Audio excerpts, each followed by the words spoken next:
Welcome back to the channel, Altitude Addicts. Today we are taking a deep dive into the latest developments surrounding Russia's import-substituted SJ-100 regional jet. We will be looking at how this aircraft is moving from certification to serial production, comparing its performance directly against international rivals like the Embraer E190-E2, and breaking down why Russian airlines are still placing massive orders despite some serious operational compromises. So make sure you watch till the end. A new phase of development is underway for Russia's import-substituted SJ-100 regional aircraft. The aircraft is currently in the process of transitioning from an intensive certification program to serial production and commercial deliveries, following years of redesign to replace foreign components with domestically produced systems. Simultaneously, a Sberbank evaluation of the SJ-100 in comparison to its international competitors indicates that the aircraft's initial performance may be more conservative than anticipated upon its entry into service. Despite identifying areas where the SJ-100 falls short of the Embraer E190-E2, new production figures show Russian airlines are optimistic, with numerous orders and increased assembly line activity. When we take a closer look at the first production models rolling out today, it becomes clear that the aircraft looks quite different from early expectations.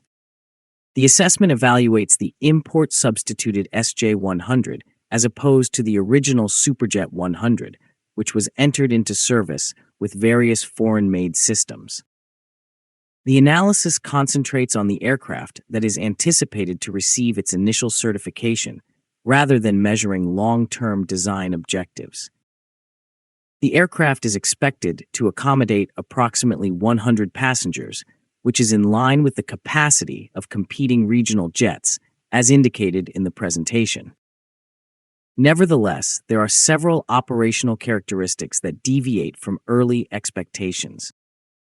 The operational range is expected to be approximately 2,115 kilometers, while the commercial payload is estimated to be around 10 tons. The fuel consumption is anticipated to reach approximately 1,932 kilograms per hour, and the required takeoff distance will increase to approximately 1,800 meters. The report estimates the aircraft's acquisition cost at around 6.9 billion rubles, reflecting the higher expenses of a nearly fully domestic production following the replacement of imported systems. To really understand where this leaves the program, it helps to weigh these numbers against international benchmarks, specifically through a direct comparison between the Embraer E190-E2 and the SJ-100. The assessment compares the SJ-100 to the E190-E2, one of the most successful modern regional jets.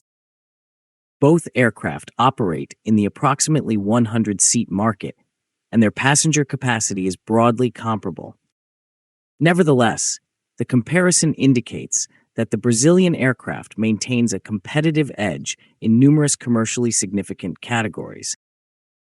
The Embraer is credited with a commercial cargo of approximately 13 tons, while the SJ-100 is credited with a payload of approximately 10 tons. Airlines are granted increased operational flexibility and revenue potential on numerous routes as a result of a larger payload.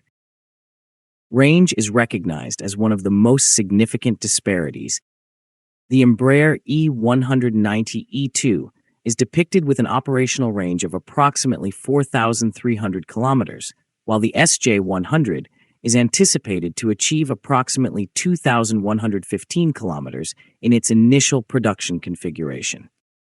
The Russian aircraft's shorter range restricts the number of longer sectors that can be served without restrictions, although it remains suitable for many domestic regional routes. Airplanes are basically giant floating budget spreadsheets, so fuel burn is going to make or break an operator here. The Embraer is favored in the assessment for its fuel efficiency, as the SJ-100 is estimated to consume approximately 1,932 kilograms per hour, while the E190-E2 is projected to consume approximately 1,700 to 1,850 kilograms of fuel per hour. Fuel costs remain one of the most significant operating expenses for airlines throughout the lifespan of an aircraft, although the disparity may appear inconsequential on paper. The performance of the runway also varies. The Embraer necessitates approximately 1,650 meters for launch, while the SJ-100 necessitates somewhere around 1,800 meters. Operational flexibility is reduced, particularly at smaller regional airports, as a result of the necessity for longer runways. Stick around, because up next, we are breaking down the exact reasons why these performance numbers shifted so dramatically and why Russian operators are sticking with the jet anyway. Don't go anywhere. Acquisition cost may be the most striking comparison. The SJ-100 is estimated to be approximately 6.9 billion rubles, which is more than twice as costly in the assessment, while the Embraer E190-E2 is shown at approximately 3 billion rubles. The presentation identifies the primary areas in which the first production SJ-100 falls behind its international competitor, namely aircraft price, operational range, payload, fuel efficiency, and runway performance. Understanding these baseline figures naturally leads us to ask what caused this shift. So let us examine the core reasons for the changes in the numbers. The aircraft's more conservative performance is primarily attributed to the extensive import substitution effort, according to the assessment. The initial Superjet program underwent a thorough redesign in response to sanctions and the departure of foreign suppliers. The aircraft was equipped with Russian-built avionics, flight control systems, ancillary equipment, landing gear, onboard electronics, and the new PD-8 engine, which replaced imported components. This transformation introduced engineering challenges related to integrating new systems into the existing airframe, significantly increasing domestic content and reducing reliance on foreign suppliers. The evaluation suggests that the operational range and overall performance of the aircraft have been reduced and the fuel consumption and weight have increased, particularly during the initial certification phase. These developments are not uncommon in aircraft programs that are undergoing significant redesigns, particularly when multiple critical systems are replaced simultaneously. Yet, despite these operational penalties, the market reality tells a very different story, as the program continues to receive strong support from domestic airlines. The SJ-100 is gaining commercial momentum, despite the conservative performance assessment. Russian airlines have already placed reservations for 42 SJ-100 aircraft, suggesting that they remain confident in the program as certification approaches, according to Governor Dmitry Demyshin of Khabarovsk Krai. Additionally, he disclosed that 27 aircraft are undergoing various phases of assembly in Komsomolsk-on-Amur at the same time, underscoring the accelerating production rate at Yakovlev's manufacturing facility. These production figures are not merely manufacturing statistics for the regional aviation sector of Russia. They imply that the program is transitioning from prototype testing to sustained serial production. That brings us to why this specific machine exists in the first place, because it was tailored and built directly for the regional aviation network of Russia.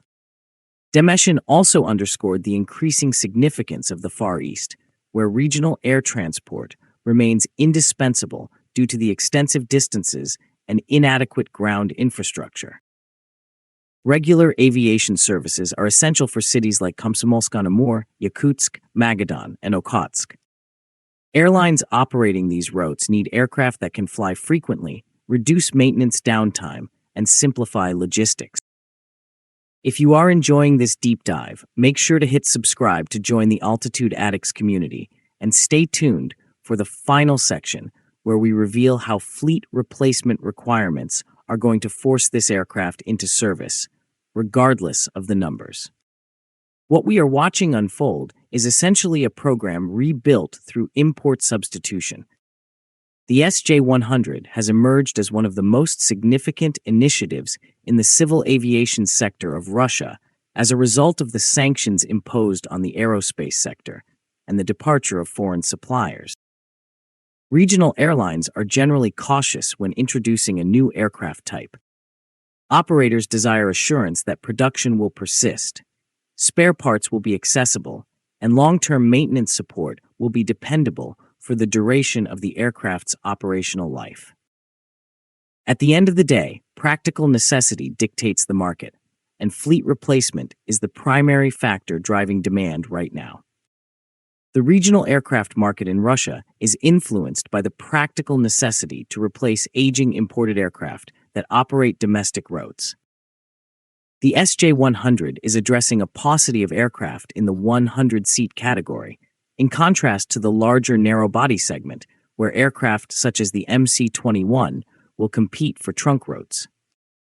Under the current market conditions, relatively few alternatives are available to Russian airlines for efficiently servicing domestic destinations, so consequently, they require regional jets. At this point, it isn't really a choice for these airlines. They just need working planes on runways. Consequently, the SJ-100 is in competition with both foreign aircraft and the necessity of rebuilding Russia's regional fleet in the upcoming decade. When you cut through all the technical data and economic estimates, the ultimate determinant of success is production. Although the Sberbank assessment identifies many areas in which the first production aircraft fails to meet the Embraer E190-E2 in terms of payload, range, fuel efficiency, runway performance, and procurement cost, the expanding order book indicates that Russian airlines are still dedicating resources to the program. In the final analysis, the SJ-100's success will be contingent upon execution rather than projected specifications. Here at Altitude Addicts, we will be watching closely as the aircraft is evaluated by airlines based on the speed at which they are completed, the reliability with which they are introduced into commercial service, and the extent to which the manufacturer provides long-term support to operators. We thank the people who have liked and shared the videos and subscribed to the channel. We also thank the people who have hyped the videos